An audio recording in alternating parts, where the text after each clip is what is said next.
What? Did you get my devotional up? Yes. Or no, I haven't. Oh, look, I forgot to put that on there.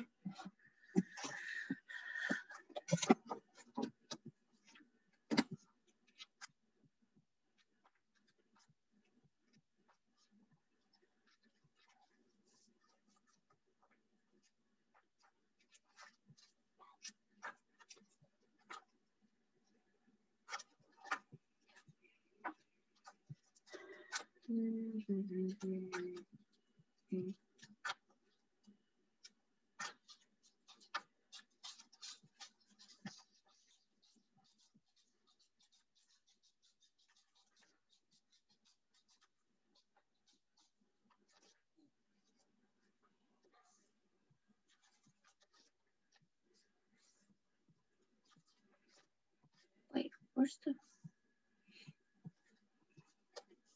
She didn't put the. She didn't put one up this week? She didn't put it. She must have just told you about how it's gonna be at the association office, but she didn't actually put one up there. Well. Good evening, Amalia. Can you hear me? Yes, ma'am. I can hear you. Let me get rid of this little background. Well, I almost forgot about our class today.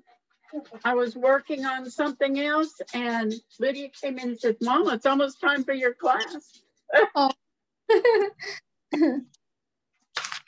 Okay, did you go back over the lessons that we did in that last chapter and see if you had any problems with any of the questions?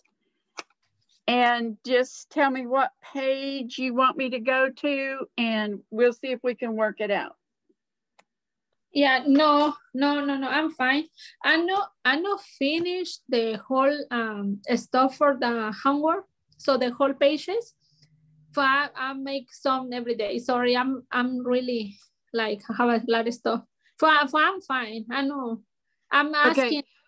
I don't know. You don't feel I'm asking you if you feel comfortable with the vocabulary we went over and the different places in the community that provide services like the fire department, police department. Oh, yes. Okay, so you're comfortable with that. That's what I was asking about, whether or not we want to plunge into the medical vocabulary. I was trying, since it's just you and I, and one of the main things that you have asked for through this whole thing has been vocabulary. Now, with that, I have to give you some grammar because sometimes the grammar tells us what words to use, how it's used in a sentence. And so I need to do the grammar as well as vocabulary because the grammar gives us the information we need to know what words to use. Okay, so you're feeling comfortable with chapter 10? Yes. Okay, so what we want to do tonight is to take a look. We had looked at body parts, I think, last week, just talking about the different body parts, but I don't think we'd actually done anything with it. I think tonight we were supposed to start looking at the grammar and the exercises. Is that correct? Is my memory correct? Yes. Okay.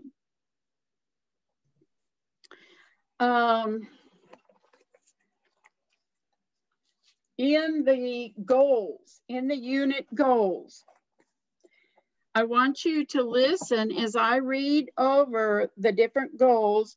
Tell me which things you've already had so much experience because you've been here a pretty good while. Like, for example, after that body parts, it says call to explain an absence. So if you need to call about your husband's work and tell them he's not going to be there and why he's not going to be there, you're comfortable with that? or calling the school to tell them the children won't be there because of illness?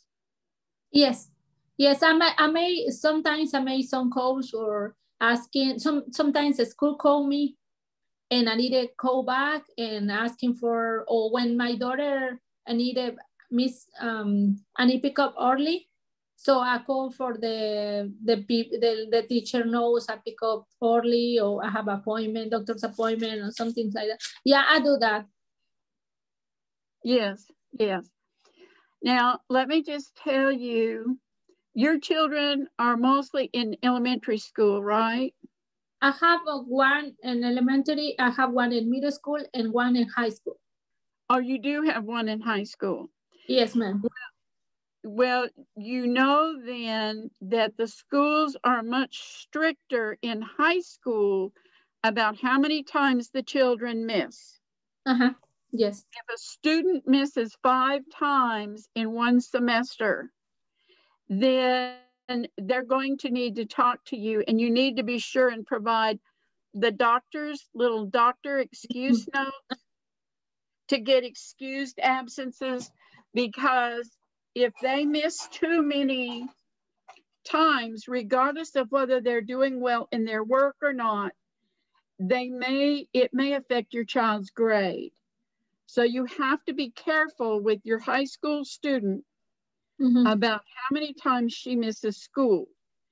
They're not as strict in middle school or elementary, but when they get to high school, they're very strict about how often they can miss school and still make the same grades, the A's and B's and that sort of thing. They're very strict about that. So I wanted to be sure that you knew that.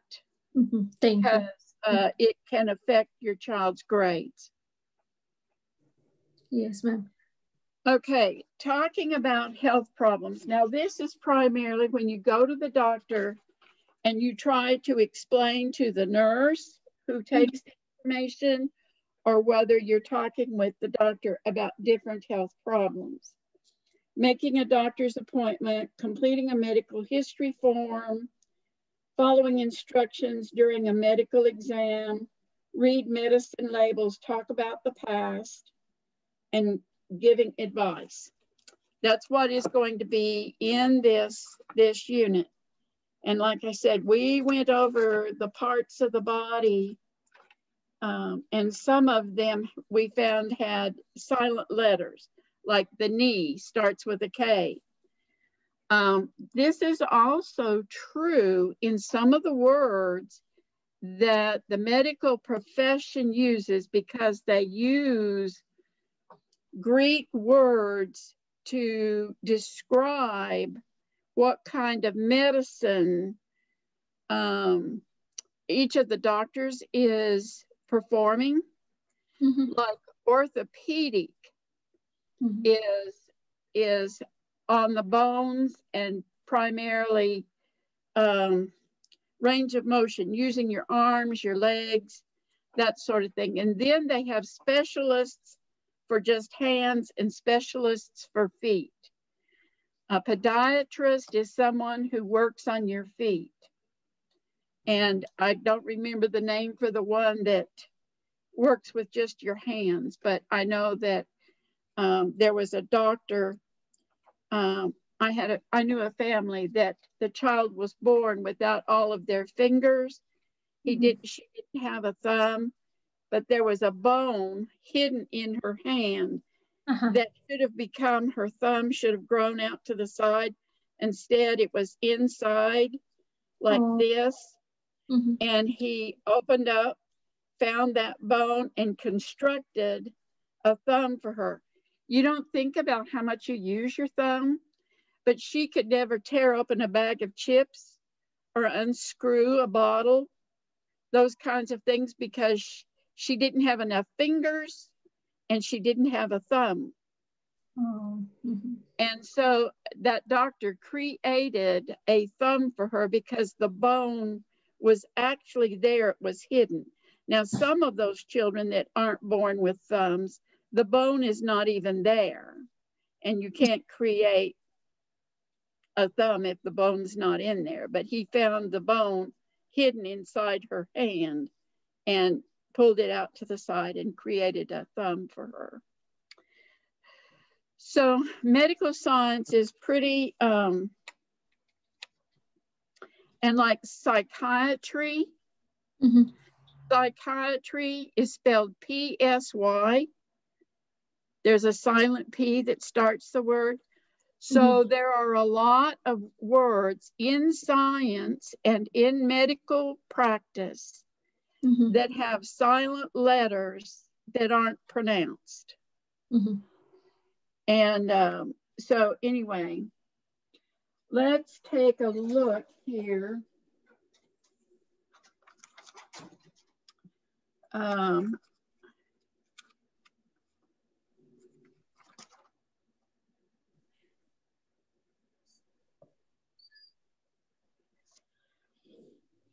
Okay. Let's start tonight on page 208.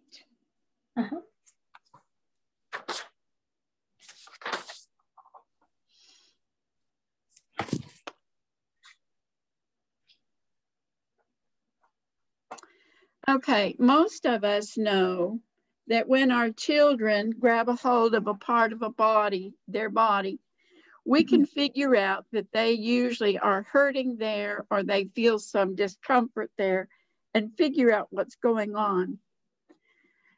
In the top lesson there, where it says Barbara's throat hurts. You see the little girl in the orange sweater? Yes. Where is she grabbing? She's grabbing on her. Her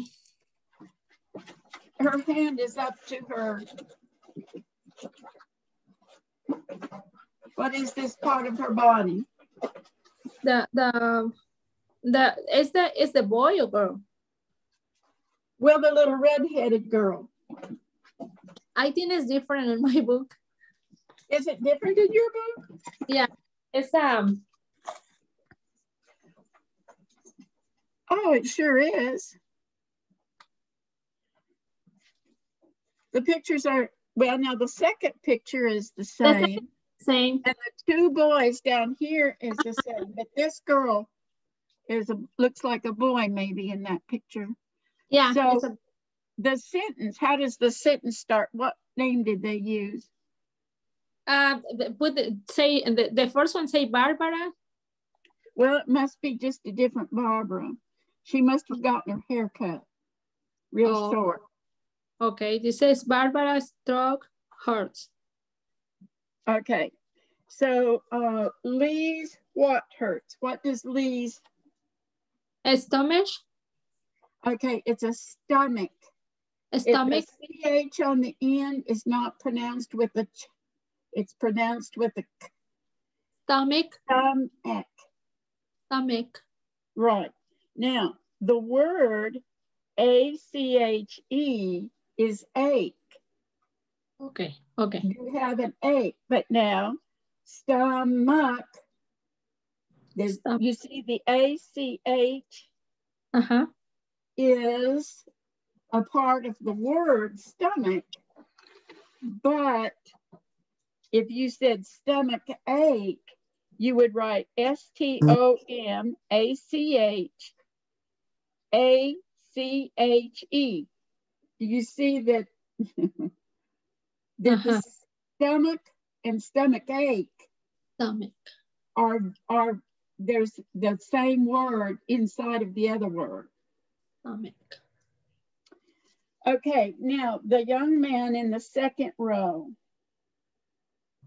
So Asad, he's got his fingers up here to the side of his face. So what do you think is hurting? Assad, yes. What is hurting? So it is the boy touch right here? Oh, the tooth? A tooth. Assad's tooth hurts. Okay, and number 4, Rodolfo's headache. It looks like he has a headache. Now, a headache is A-C-H-E, headache. Headache. Headache. Okay, so yes, he has a headache. When children have a headache or when their eyes look a little bit red, what can you suspect?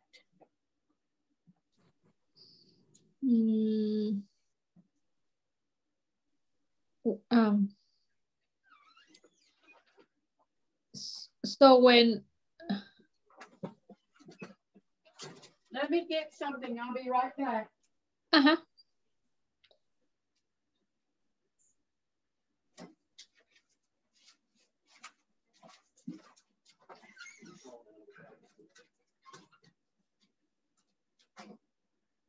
Lydia, did you get my thermometer? I have a thermometer right here and I don't see it. I didn't have it. Okay.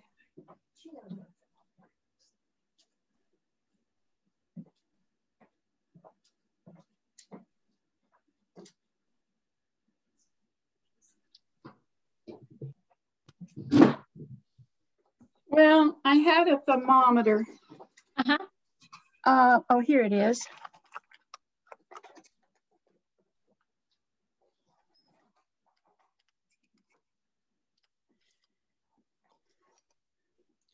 When they have a headache and their eyes may look a little bit red or a little bit bloodshot or something, like there's red actually on the white part of their eye, very often they will have a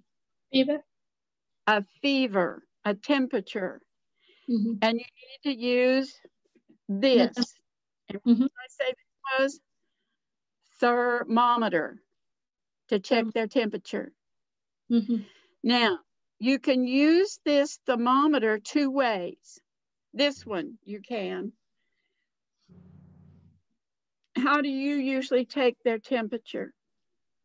For my daughters inside the mouth, when the under little their tongue, go under the tongue. Yes, ma'am. There's another way you can do this. You can take it and the arm, and start it under the arm, but then you have to add 9/10 to whatever shows up on this digital. This is a digital. So you add 9/10. So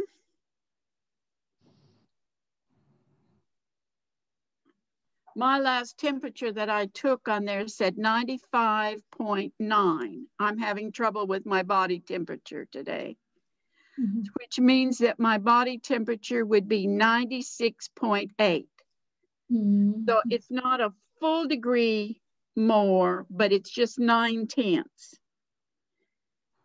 And let me see what it will do this time. Since I'm having trouble, I need to take it anyway. So if they have a headache, usually it means fever, and their eyes will look red. This time of year, we can have red eyes and a runny nose and not run any fever. Or maybe it will only be just a few tenths more than normal. Allergy temperatures usually don't run more than about 1 degree over, maybe up to 100, but generally not even that, for an allergy.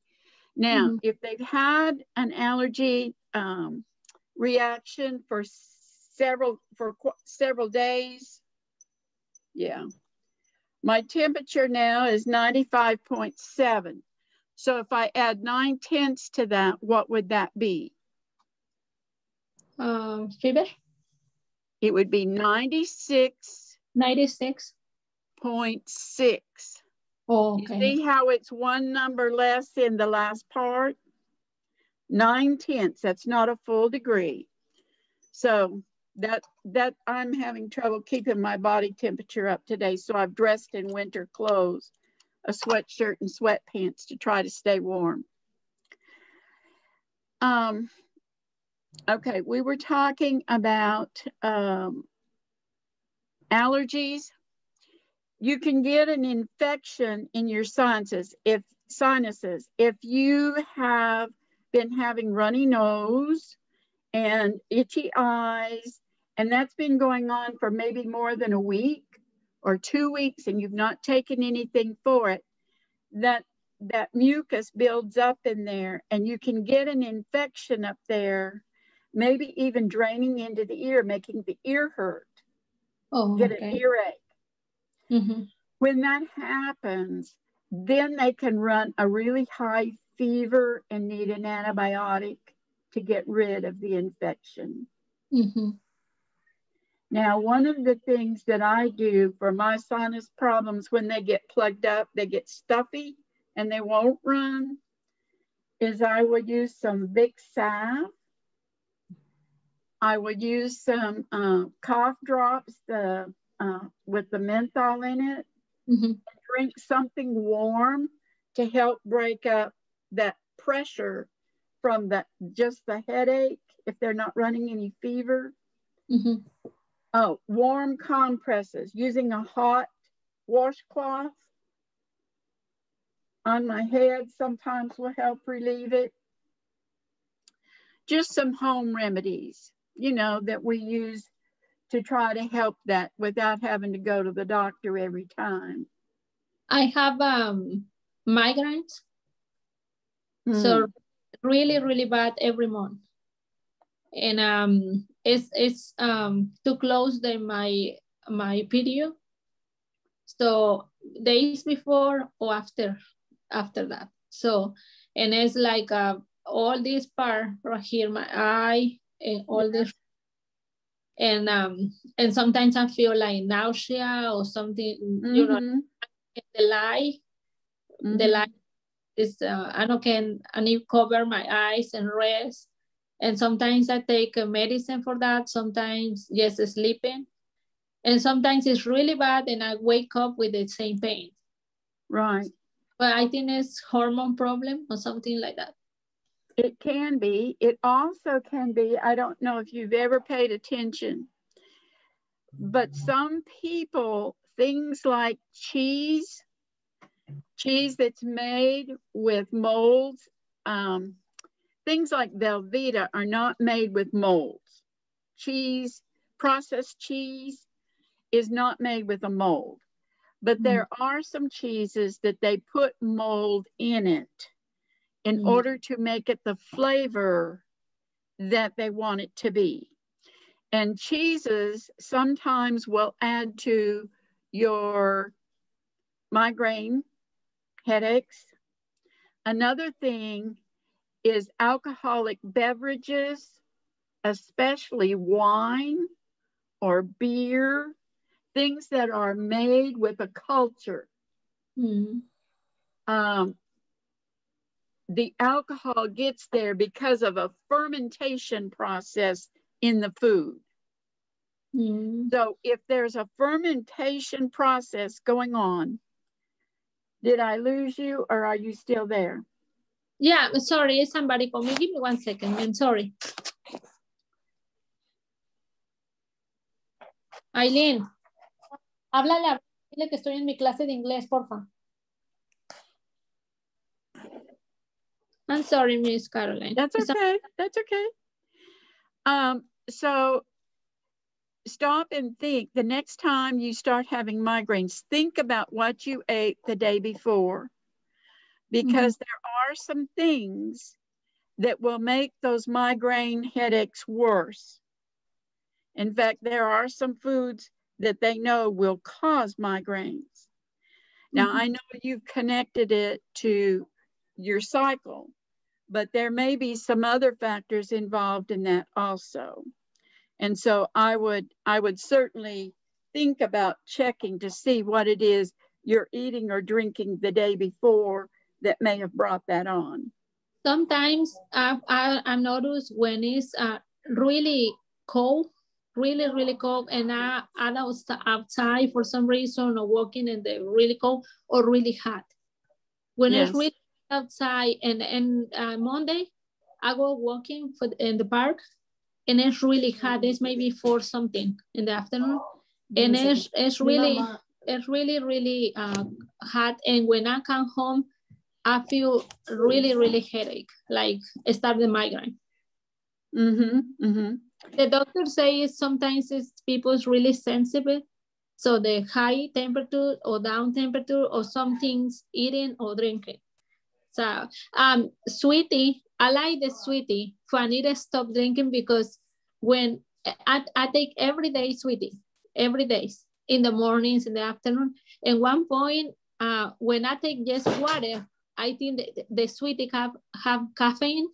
Yes. And that's why I have a, like. It causes your blood vessels to constrict or to open too wide. And that brings on the headaches. The cold and the hot. And then certain foods will make your blood vessels constrict or open up too much, dilate. So yeah, it can cause those kinds of problems. Okay, you have called the school and you know how to talk to the school, you know how to talk to your boss. And it's always a good idea. The reason I brought up taking temperature is if you have, if the children are sick and you tell them that they are running fever, then the school is more accepting of your keeping the children home, because a fever will tell them that there is some sort of infection or some sort of bacteria or something, and they certainly don't want you to spread it to the other children. Sometimes if you just call and say, oh, the children had a headache or the children had a stomach ache, well, they know that children sometimes have stomach aches and headaches just because they don't want to go to school.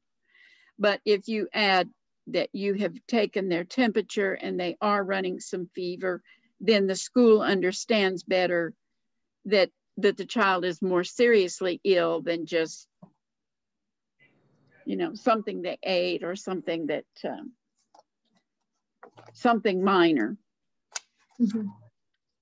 But I know you probably do a good job of trying to keep your children well and in school. I'm just sharing with you how, from the school's perspective, how they see children that maybe didn't run any fever. Okay, on page 209, it is more discussion about calling about the children with the flu, the children with a cold or a cough, a stuffy nose.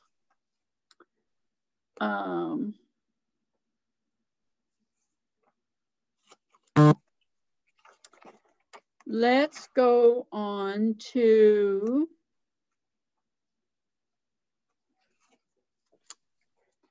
I want to get to the grammar.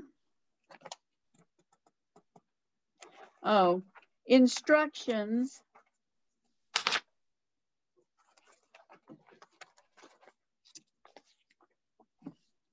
Okay, page 212.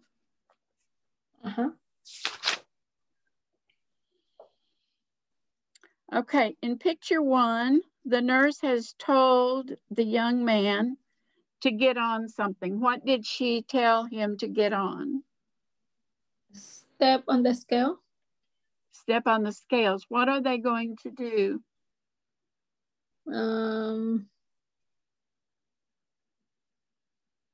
What do we use scales to tell us? Oh, well, how weight? The weight? The weight. I don't know if they do this in Mexico, but the doctors have a standard for the age of the child, the height of the child, and how much they should weigh. Yes. So they're not only looking to see, are they weigh too much or do they weigh too little? If they are not at the weight that they feel that in the perimeters, there's about 20 or 30 pounds one way or the other. then they're going to want to follow that child to see if things improve after they discuss nutrition with the family, about what kinds of things are the children eating, how many meals they're getting each day.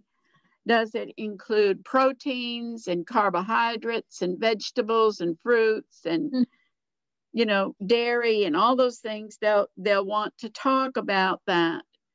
And watching that they not get too much of one thing and not enough of all of that sort of thing. So they're going to follow their progress to see. It's also sometimes a clue if there's something more serious going on with the child. Is the digestion system working like it should be?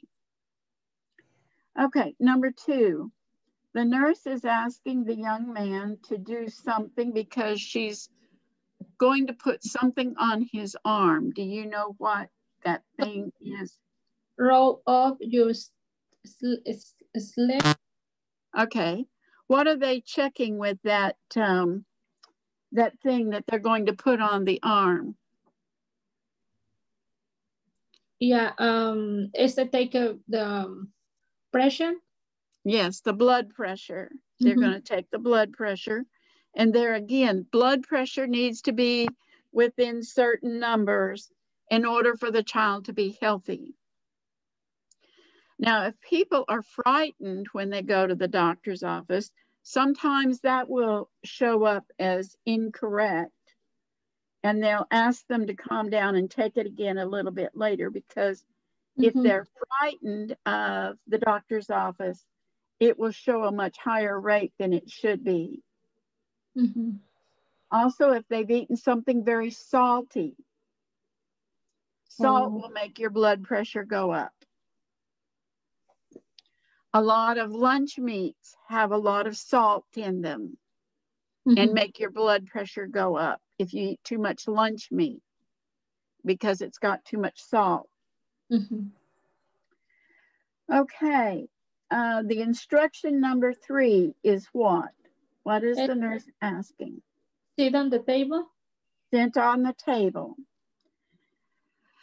And I guess the reason for that is it puts the person in a better position so that the nurse doesn't have to bend down so far, or the doctor doesn't have to bend down so far. If they get up on the table, it's easier to check their throat, their eyes, and all those things. Okay, number 4, what is the doctor saying? It's open your mouth and say, ah. Okay. They're checking the back of the throat to see if there's any signs of infection in the back of the throat. Number 5, what are they looking for? Look straight ahead. Yes. And then sometimes they'll ask you to look to one side or look to the other side. They look at the blood vessels around the eye to see if there's any broken blood vessels or anything like that. See if there's any infection in the eyes. What's number 6? Take a deep breath. Okay. What is that thing that the doctor has in her ears and put on the back, on his back?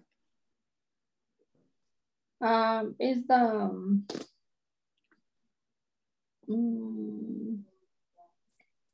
I know which, but I don't know the name in English. You can't think of it right now. Stethoscope. A stethoscope. It's a stethoscope. Stethoscope. And they are listening to the lungs to see if there's any pneumonia. They can hear our little rattle in there if there's pneumonia. They are also listening to the heart to see if the heart is keeping a regular beat. If they hear something where it doesn't sound like the heart, the blood's going through a full cycle into each of the 4 chambers, they can hear that. They may then ask for an EKG. Most doctor's office now can do an EKG right in the office. Used to, we had to go to a special place to get an EKG, but most doctors do it in the office now.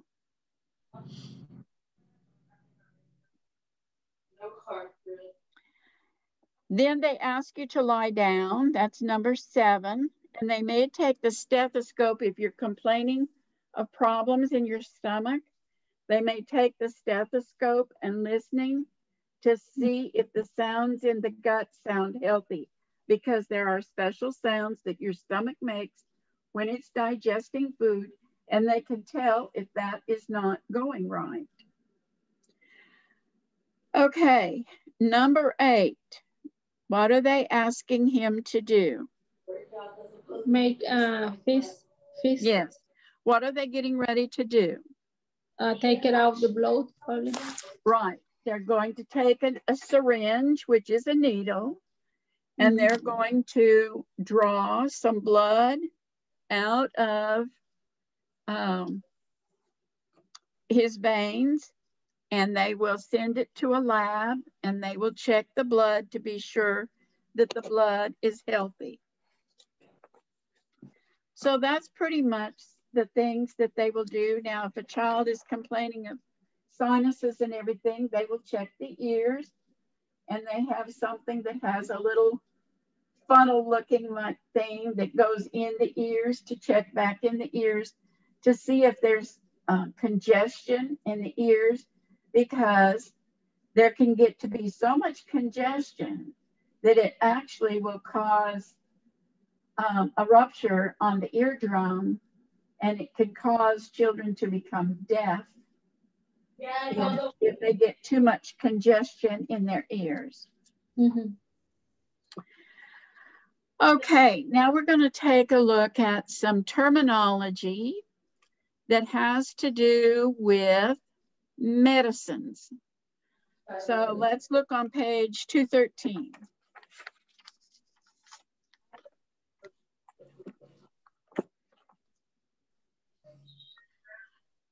The word orally. What does the word orally mean? For put in the mouth. Through the mouth. Rectally is when you put it in their little bottoms. In some medicines for small babies, they will have you put a medicine in their bottom, because if they have an upset stomach, they can't keep the medicine down. They'll vomit it up.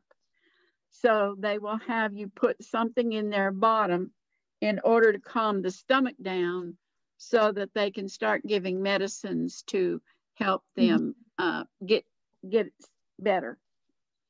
So orally is medicine in the mouth. Okay, number 2, it's pointing to the little round thing next to the bottle. It's tablet. It's a tablet, yes. Those long skinny things are called capsules. Capsules. Now, what is that number 3?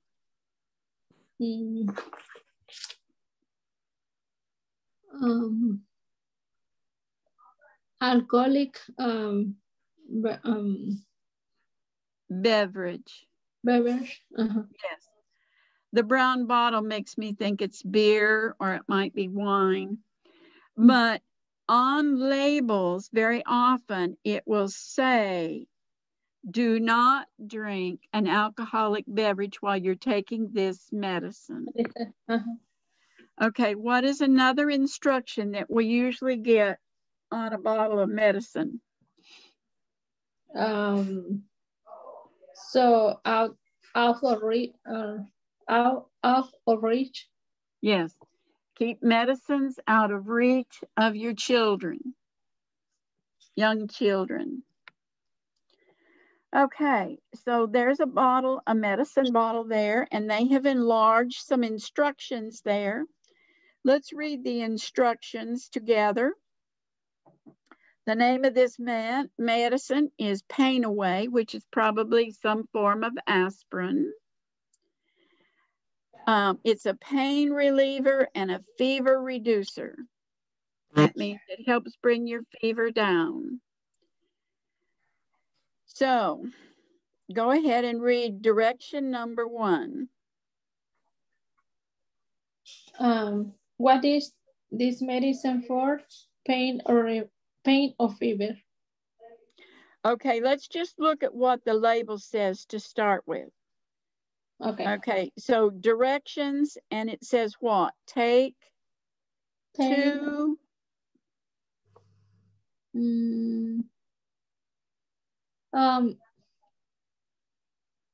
Here not say how many in the label. Oh, okay. I think it's the conversation can listen.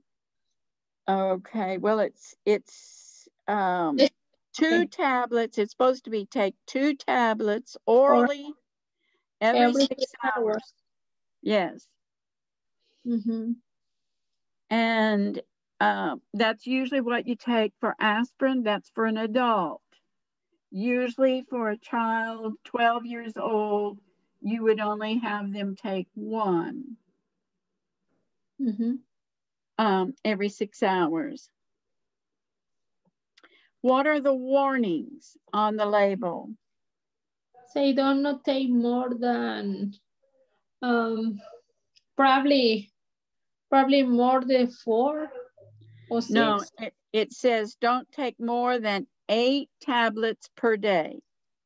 8, okay. See, 4 times 2 would be 8, and in 24 hours, you could take as many as 8 tablets, but you can't take more than 8 because 4 times 6 makes 24. Do you understand that? Yeah.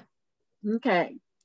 So don't take more than 8 tablets per day. That means in 24 hours. Okay. It says to take this with food or milk. Milk. Yes. Those things will help protect your stomach. Aspirin can cause your stomach to bleed. Some people are more susceptible than others. My husband and my mother both have had stomach bleeds from aspirin or some sort of pain reliever. And so we have to be very careful about not taking those unless it's an absolute necessity. Okay. Then the next warning says, do not give to the children under 12. Okay. Oh, say don't not take alcoholic. Right. Do not drink alcoholic beverages when you're taking this medicine. Okay. And don't give to children under 12 and keep out of reach of the children. Okay. Now down in the question part. What is the medicine for? Pain or fever. Okay. How much of the medicine do you take at one time? 2 tablets. How often do you take this medicine? Every 6 hours? Yes. You can take it as early as 4 hours, but generally it said wait 6 hours. How much of this medicine can you take in one day? 8 tablets. Yes. What do you take this medicine with? With food or milk. And that's to protect what?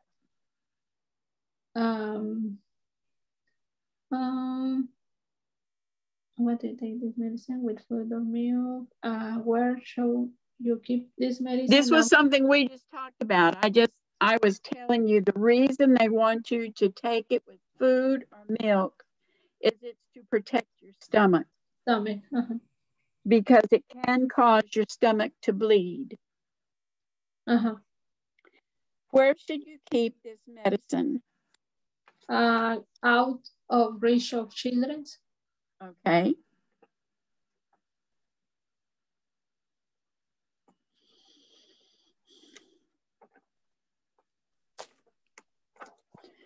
Okay, let's move on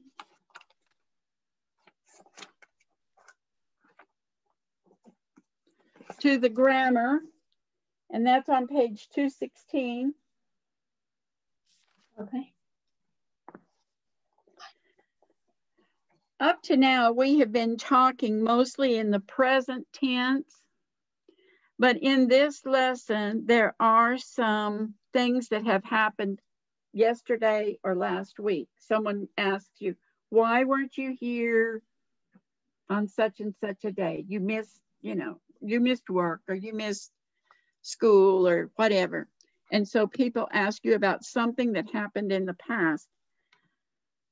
We had been using the verbs is, she is here, but now we're asking in the past, so we're going to use was and were. In the negative, we're going to say wasn't and weren't. So over here in the grammar watch, in the little box on the side, the contraction wasn't is was not. Weren't is were not. Okay, so let's do the affirmative first. Past of be statements. So if you'll look at what it says in the box, I was sick yesterday. Okay. So you start with he. He was sick yesterday. She was sick yesterday. Luisa's daughter sick yesterday. We were sick yesterday. You were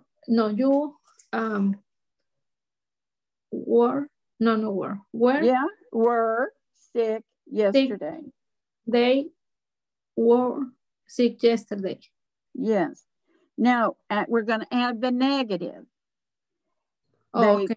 I wasn't sick last week. I wasn't. He wasn't sick last week. She wasn't sick last week. Luisa wasn't sick last week. We weren't. Yeah, we weren't sick. You see, in the singular, it's wasn't. But when we get to plural, when we use we and you plural and they plural, then we use weren't. Weren't. Okay. You weren't sick last week. They were sick last week. Okay. So we've got to make some choices in this exercise to see if we understand when do we pick was and were. Okay. Or is it something we've got to decide, is it happening now, today, or yesterday? So in sentence one, I'm going to do sentence one first to give you an example, and then I'm going to ask you to do some. Pierre and Miriam are or were here today. Okay, so it's happening now. Pierre and Miriam are here today because it's present. It's happening now. Mm-hmm. Okay, but they are or were absent yesterday. Well, because we're using they, we're going to use were. Because it was yesterday, we're not choosing are. So we're going to go with were. They were absent yesterday. So do you see why I chose the words that I did? Mm-hmm. Okay. Now, number two. So Sam is okay now. Yes. He was sick last night. Okay, so are we picking is or was for the last part? Uh-huh. Which one? So for the last, was. Yes, she was sick last night. Mm-hmm. Okay, now I'm going to do number 3. Ilya and Mayu were in school yesterday. We're talking past tense, so we have to use were, not are. Uh-huh. But they Are aren't there here now. now because it's talking about now. Mm-hmm. Weren't would be yesterday. Aren't is now. Okay, do you understand? Yes, ma'am. Okay, do number 4. So Kamaria was at the doctor office yesterday. Now she is at home in bed. Good, good. Do number 5. Asefa isn't there now, but he was here yesterday. Good. And you're getting the, things that happen now, things that happened yesterday. Go ahead and do number 6. I was okay last week, but now. Okay, which verb are we choosing? You said am and then you changed to was. I want to be sure you know which one you're choosing. Because it happened last week. Which one do you pick? No, last week,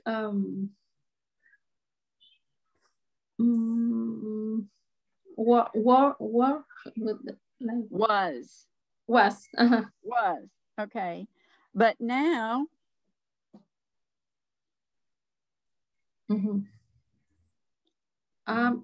Last week, but now I am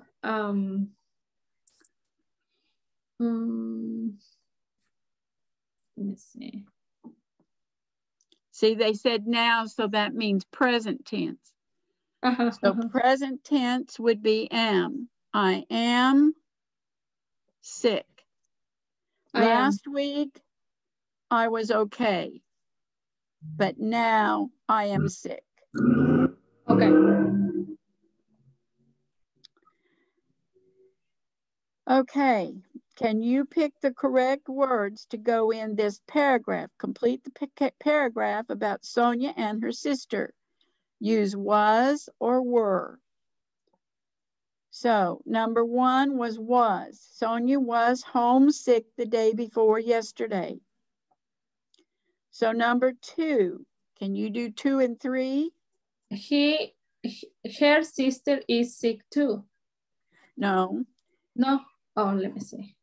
It's not is because we're talking past tense.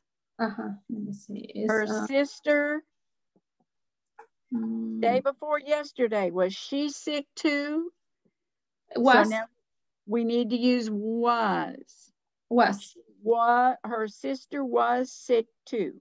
Day before yesterday. See, that was said in the previous sentence, but it applies to this one also. Now, they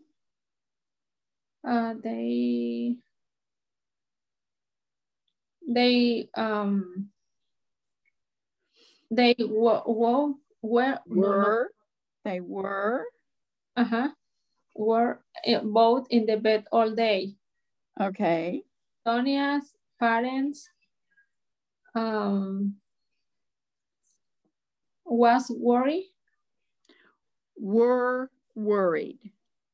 So it's W-E-R-E. Were worried. Yes.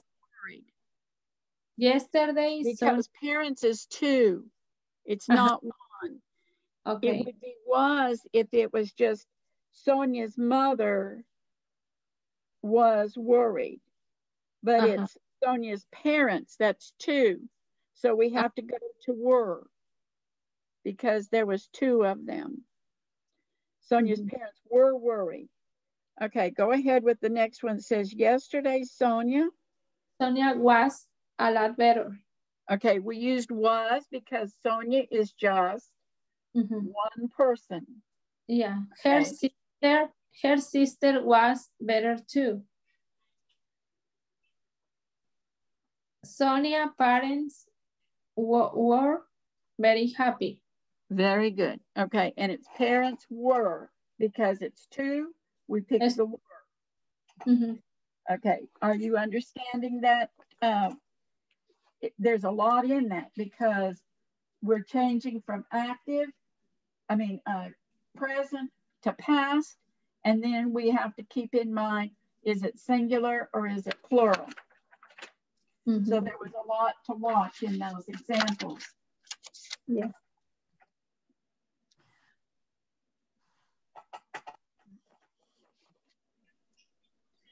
Okay, do you think you need to practice that anymore, or do you think you have that? If you need to practice that more, you can do the exercise on 217. And that's A and B. There's a picture down there, and you have to write a sentence. You can also go to your workbook, and for chapter 11,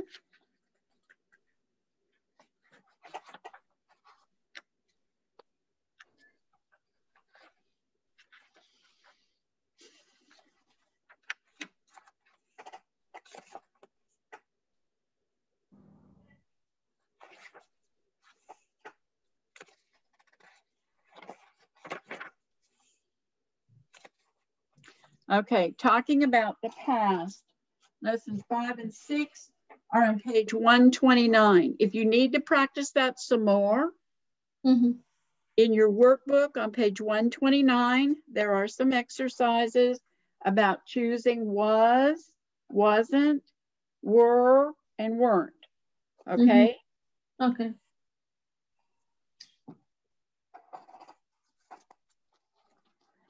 So let's take a look.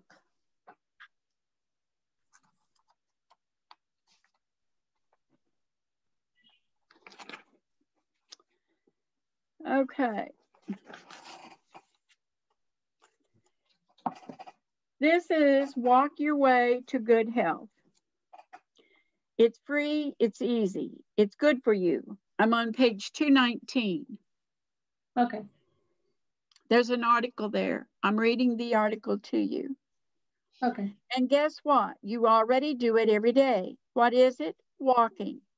When you walk every day, you lose weight, your bones get strong, your heart gets strong, you prevent health problems like heart disease, you have a lot of energy. For good health, you should walk 10,000 steps a day. That's about 5 miles. Most people walk 4,000 steps in a day. These 4,000 steps are part of your daily routine. You walk from the kitchen to the bedroom. You walk to your car or to the bus stop. You walk from the entrance of the school to your classroom. So you only need 6,000 more steps a day. You can add those steps to your daily routine. Don't take the elevator, take the stairs. Walk when you talk on the phone. Get off the bus one stop early and walk the rest of the way. Don't park near the place you're going. It's easy. So what are you waiting for? Just start walking. Now, let's answer the questions.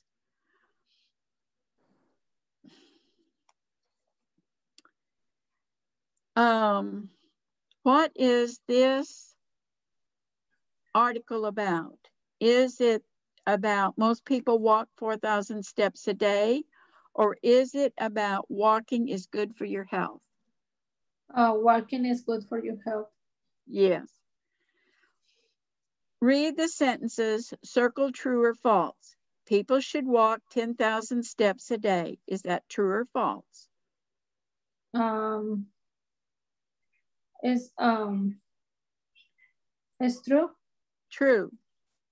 Most people walk 6,000 steps a day. Is that true or false? No, false. Okay. To walk more, you need to go to the gym. True or false? False. false. Okay.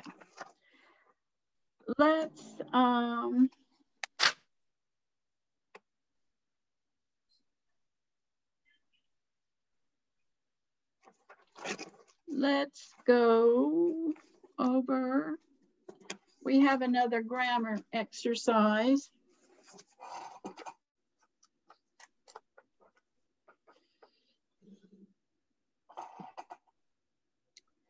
Okay, how do we word advice?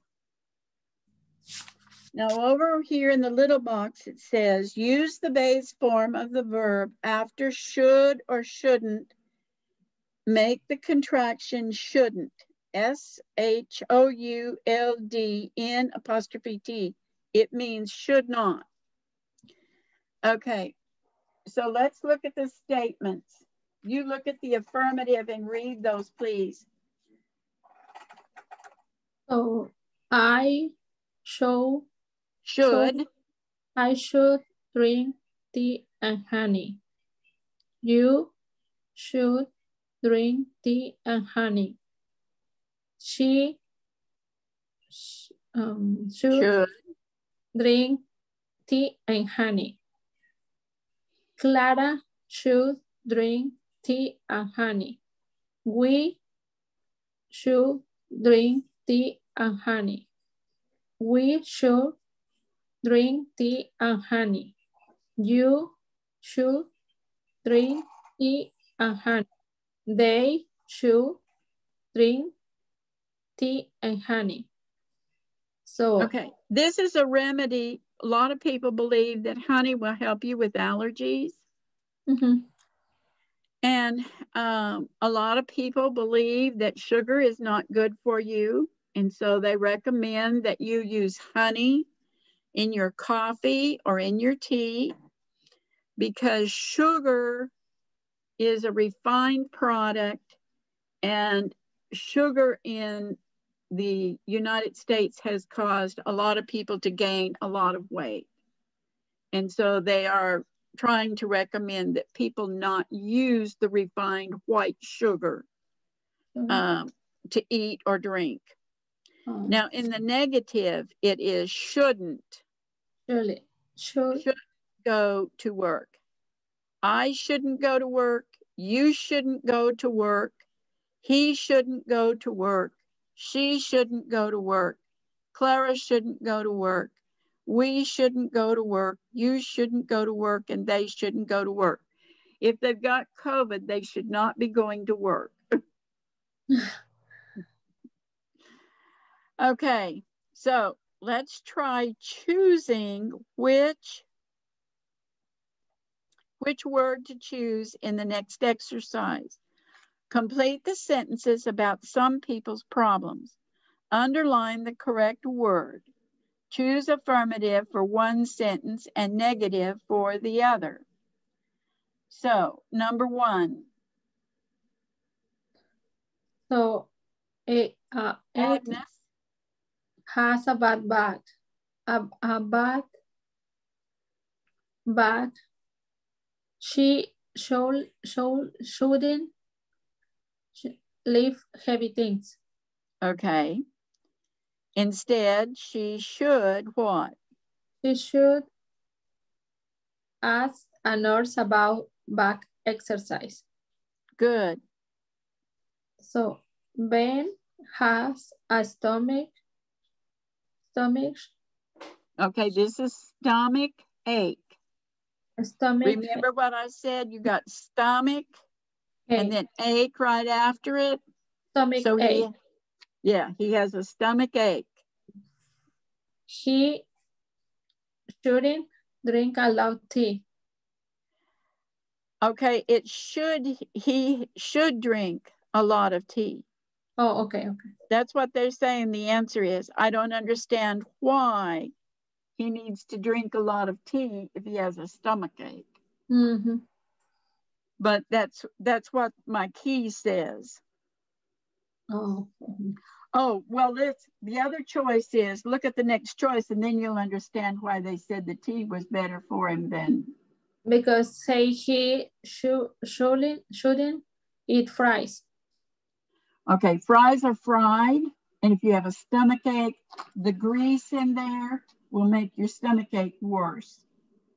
So the choice was tea or French fries.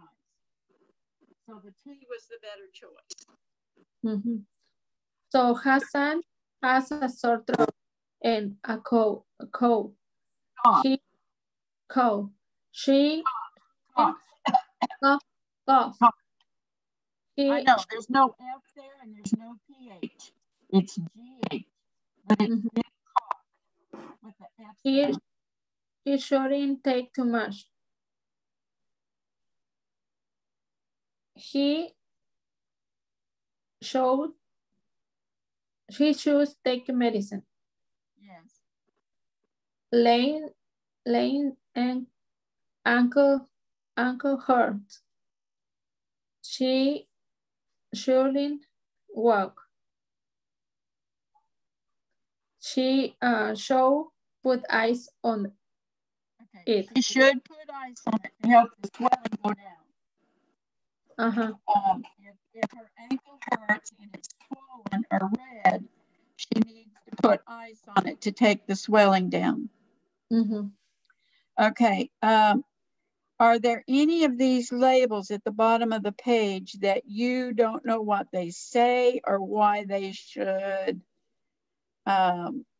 what the instructions are? So just look at A. It says, take this medicine on an empty stomach. My thyroid medication I must take on an empty stomach, and I have to wait more than an hour to eat anything with it. I can't have any food until I wait an hour. That's so that you can absorb the medicine and it does what it's supposed to do before you add other food. If you add other food, it keeps your body from absorbing that medicine. So the one that I take, I have to take without any food in my stomach. B, take it only at night.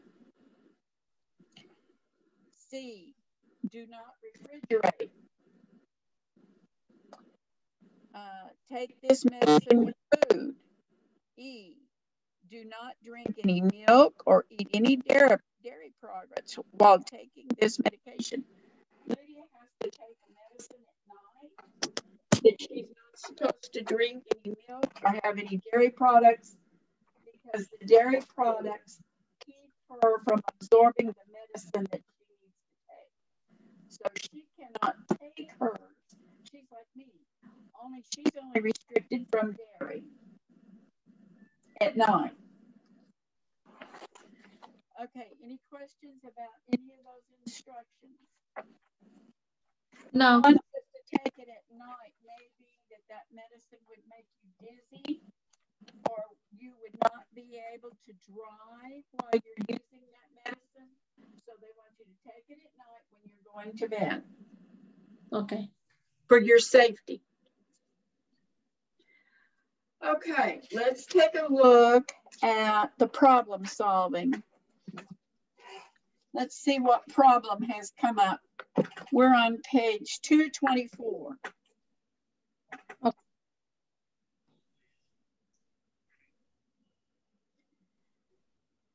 Jeanette is a cashier. She works full-time, Monday to Friday. She has a 7-year-old son, Solomon. Solomon is in the 2nd grade. He is usually at school all day from Monday to Friday.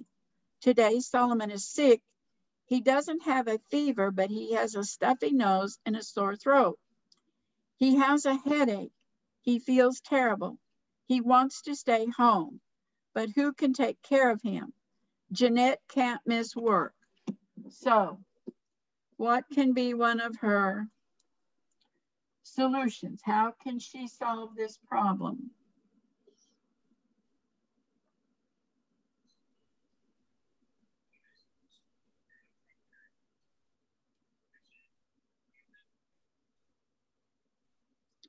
Well, the first thing they wrote down there, it said she could send her son to school. Why can she send him to school? He has what? No. Because, yeah, he no have fever, but he have a stuffy nose and sore throat. Right. But he has a headache, sore throat, and stuffy nose. And he but feels they will accept him at school. If she cannot miss work, she could send him to school. Now, she may have to go and pick him up later yes. if he develops a fever. Okay, she could stay home with her son. So it may be that if she does not work, she will not get paid for that day. Yeah. Could she ask a neighbor to stay with her son? So it's depend maybe the neighbor from is like. It depends on whether you feel you can trust that neighbor. The child is what, a 7-year-old? He's a second grader? Nah, I don't do. He could tell you if something was not going right that day. But I would have to know my neighbor pretty well to leave one of my children with them. Maybe she can just call somebody in the family. Someone in the family to babysit? Yeah, because and she can make an appointment and she can out the job when she have the appointment. I do anytime. So for when my older's sick, for when my little one's sick, I'm not coming to work. I stay with her. Because especially this time, everybody is scared for the COVID. So yes. You children have a fever, cold, or another symptoms. Yes. It's like some symptoms is like same to the COVID. So people's thinking it's COVID. And yes. and the last month, my little one, she's 7 years old. So she have a fever all day and the nighttime too. So next day I don't go to work because my sister, she can care for the thing is she have a little kids too. And I'm not sure what's wrong with her. So I need to go to the doctor first. So or before the COVID, when she have a fever or something, my sister keep it and take a Tylenol, Motrin, and I make an appointment, and after the job, maybe go to the doctor. For this time, it's really difficult. Yes, it is. Because COVID's pretty serious. So it does matter what's going on in our society around us. And sometimes a sore throat is strep throat. And but they haven't started running the fever yet. Yes. And they can later then get the fever come up during the day. 2 years ago, my daughters, older and the little one, have the flu and the strep throat. Yes, both. And I needed to stay home because the flu it can take in other people's too. So for only both have the same thing. So happens. And my 12 years old, she never take a flu. I never take a flu. For my other daughters, is this 2 times, and my husband 1 time take a flu. Before the COVID, for anyway, so I take a flu. If your husband gets sick, do you stay home and take care of him, or does he take care of himself? When it depends. When he have a flu 3 years ago, and he's really bad for 3 days. So the first day I'm staying home. For the second day, he's running in fever and everything, and I don't have another person like make something like or bring water or tea or Gatorade or something, and check the fever or medicine. So and Other thing is the woman's is more strong for Yeah. We have to cover all those bases, don't we? yeah. The, the men have a headache and say, oh, I feel so bad. And fever is terrible. So yeah.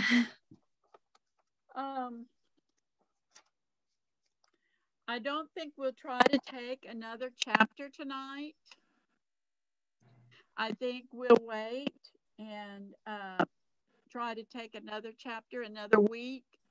Think about the vocabulary and the things we did with grammar about choosing. Is it was or were? Is it weren't? Should and shouldn't? And should means if they lived at my house, this is what we would do.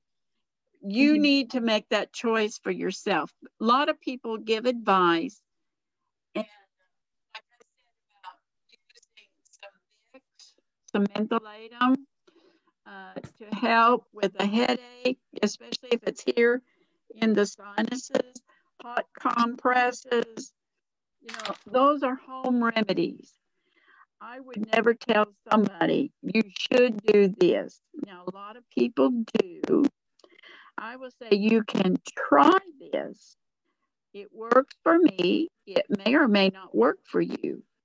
Yeah. Sometimes just getting in a good hot shower where the air is moist and it's hot will help relieve a headache.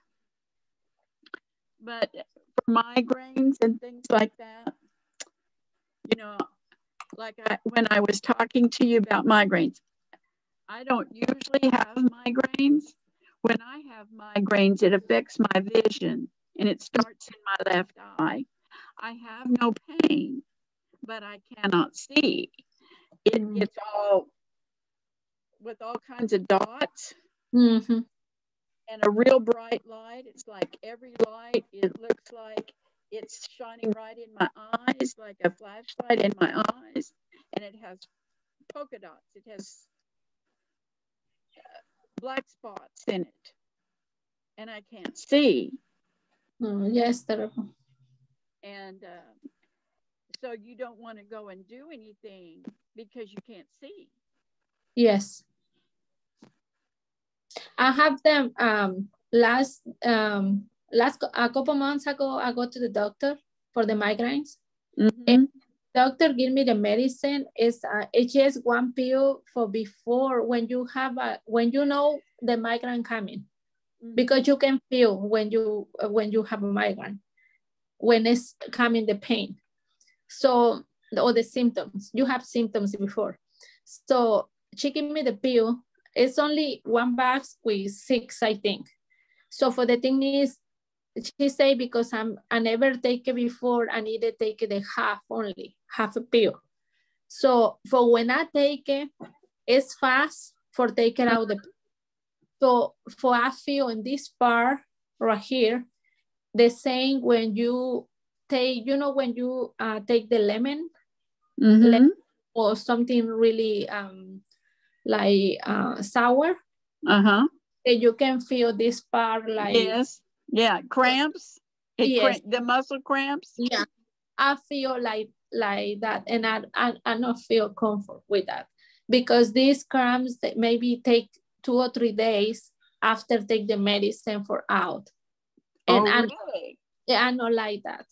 Yeah.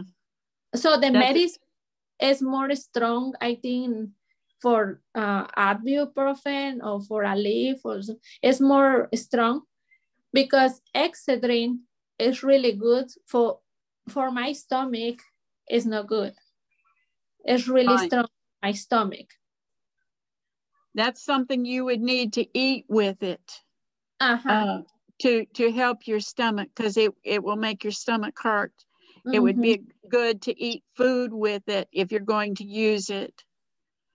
And another thing she taught me is because I know I usually work 8 hours and I have 30 minutes break. So I not drink too much water because I not can go too many times to restaurant.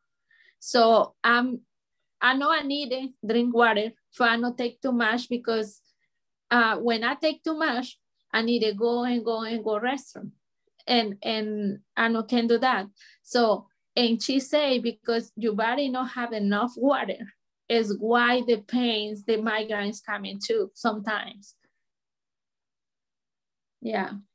So when you get off work, you're going to need to hydrate before you go to work. Be sure you have enough fluid early in the morning so that you can go to the restroom before you start your work. Mm-hmm.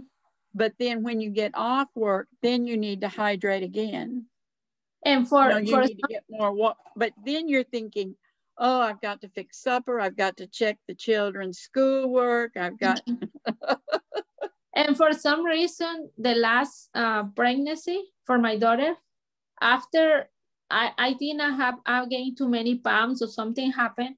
So anytime when I wake up in the nighttime, I need to go pee. Anytime, for some reason. So I don't know why. Maybe, I don't know, my bladder maybe so down or something. And right. So that's crazy. You may need to talk to a urologist. A urologist is about, your elimination.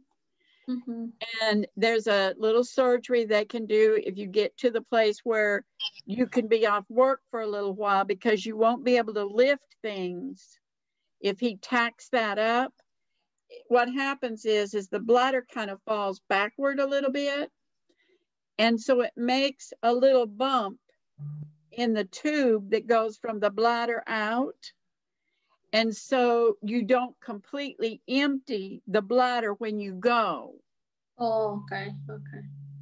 And so it's still got liquid in there, but every time that it gets so full that it's dribbling over. Yes.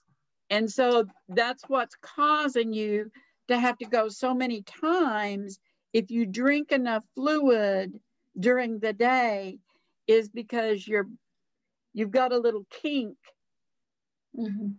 in that little ureter, the little tube that comes out of the bladder. Yeah, you probably need to have, because the weight of the baby probably forced that bladder backward. And now you've got a little kink in that, and it's not unusual. And but a urologist would probably have to do that surgery for you, just to, tack that bladder up so that it empties like it should all the way. And then you can wait longer in between times of going to the bathroom. Yes, true. Yes, because sometimes when I drink too much water, sometimes I have time and I drink, and the bottle, the whole bottle, like, and another thing, the other people and my job say no drinking too fast. And I drink it too fast because I need to come back to work. For later, I feel like I need go, and I don't can wait. Yeah.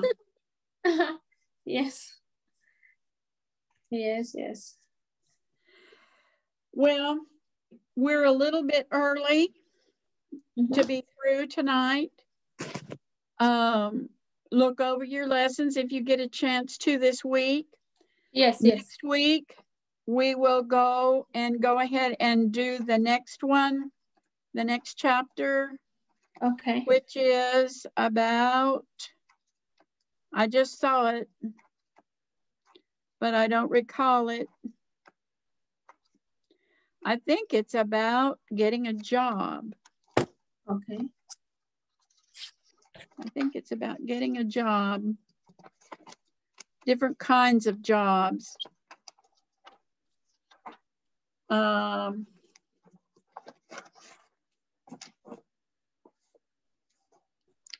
Help wanted. Responding to a help wanted sign, talk about job skills, read want ads, talk about hours you can work, ask about job skills. use correct body language at a job interview, talk about work experience, and complete a job application. Okay. So we will have that next time. Okay. And we'll go over the vocabulary. We'll go over the grammar. Mm-hmm. I think you have quite a bit of vocabulary already. I think we have helped you some with some vocabulary this year. More, it's about the grammar, when to use certain words in the correct place, I think has been more what we've accomplished with you. Like the thing we did today about the past and present, and talking about, is it a singular person? Is it more than one? Mm-hmm. I think those things have maybe helped you more. So have you ever thought about trying to go into a different kind of work? What kinds of things would you like to do? Let me see.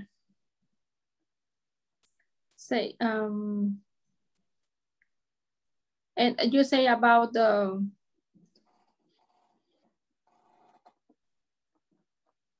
like about the for the light doing, I like making, or what kind of work would you like to get into? What would you like to do? Let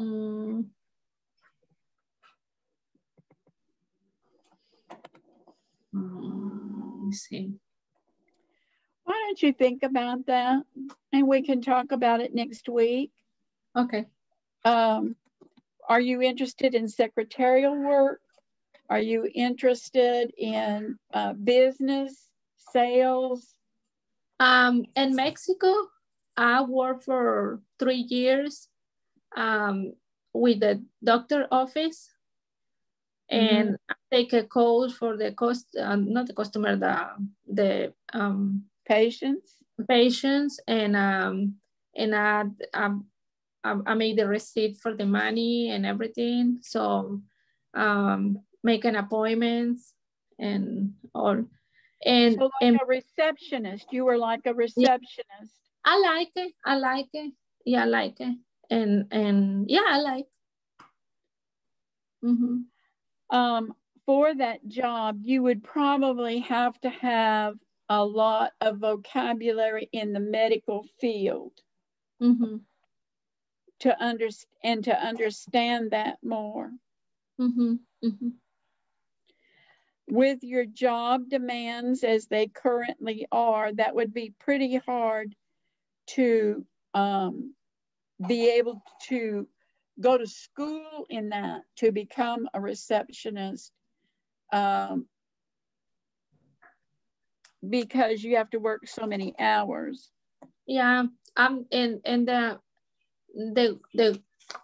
the place I work in is I'm the kitchen manager, so still I need to learning too many things. I already learning too many things, but for this month I have a test for the safe for the safe about clean, about safety. Yes, safety for health reasons, safety for slip and falls, all of those kinds of things. Because you're a manager, you're responsible for your employees as well as your customers. Yes, it's well, I'm in the kitchen part only. Right. But the food has to be safe for the customers, and you're responsible for that. The utensils and things that you use have to be clean and sterilized. And you have all of that responsibility, because whatever comes out of the kitchen affects your customers. Yes. Yes, and I needed to make sure the rules are making right and everything. Yeah, I like it, but it's not, sometimes it's not easy. No, it's not easy. It really isn't. And to be sure that people don't get careless. Like if you have a recipe to make a salad, you have certain things you want to go in there. I remember one time we were traveling and I asked for a salad. And this woman brought me a salad and it had pink lettuce in it. Well, the lettuce was not good lettuce. No. And I did not tip her. And she says, I made that salad for you. I said, well, I'm sorry, but I'm not accustomed to being fed a pink lettuce. No, no, no. That's not, that you did not choose the food appropriately to go in my salad. Sometimes and I'm not going to tip you for that. No, and sometimes it's because when clean the lettuce or coat the lettuce, maybe use the same knife with another food. And yeah, as it happened. So need to make sure use the correctly knife and correctly cutting board and everything. So yeah, it's hard and it's hard because sometimes the people's not like you correctly when making the wrong things. Yes. But I need to do it because it's my job. Well, and I worked when I was in college. I worked at Burger King, and I went to work that night.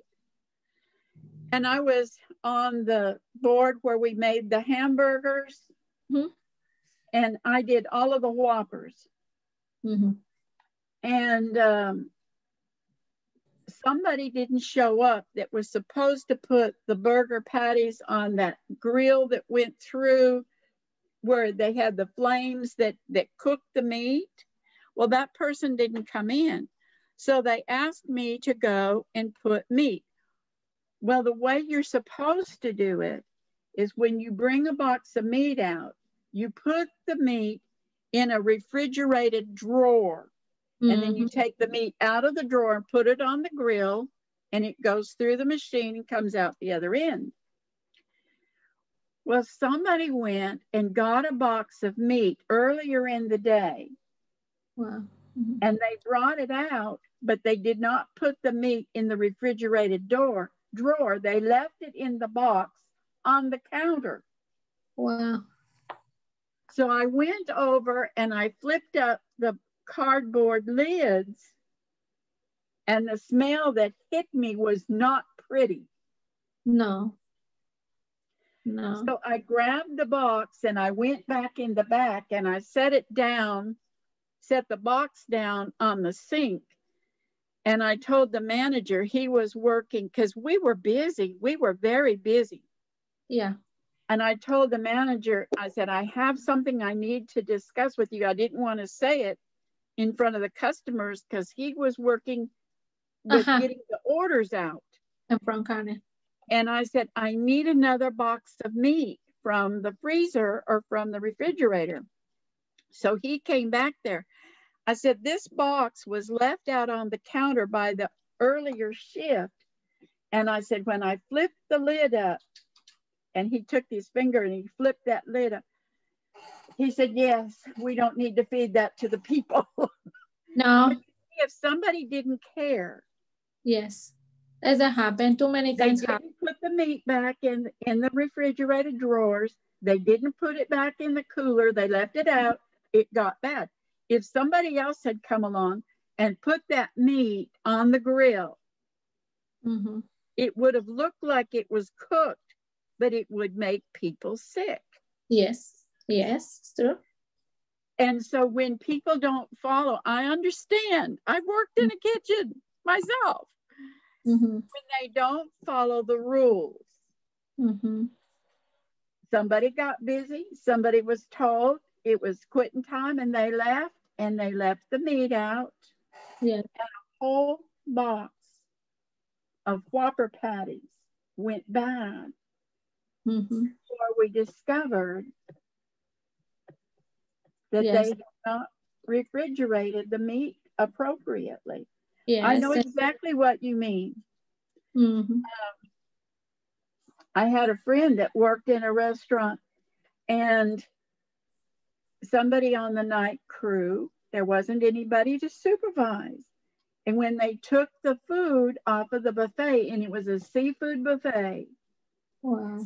so you know, fish and shrimp and Mm-hmm. oysters and all that sort of thing, they did not put it in containers that they had that they'd been shown how to use and put it in the refrigerator. Mm-hmm. They just left it sitting out, and it all spoiled. Hundreds of dollars Wow. of seafood ruined. Can you imagine what that smelled like the next morning? Uh-huh.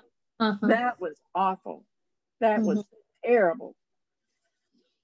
Anyway, some people lost their jobs because Yeah. they did not follow the rules.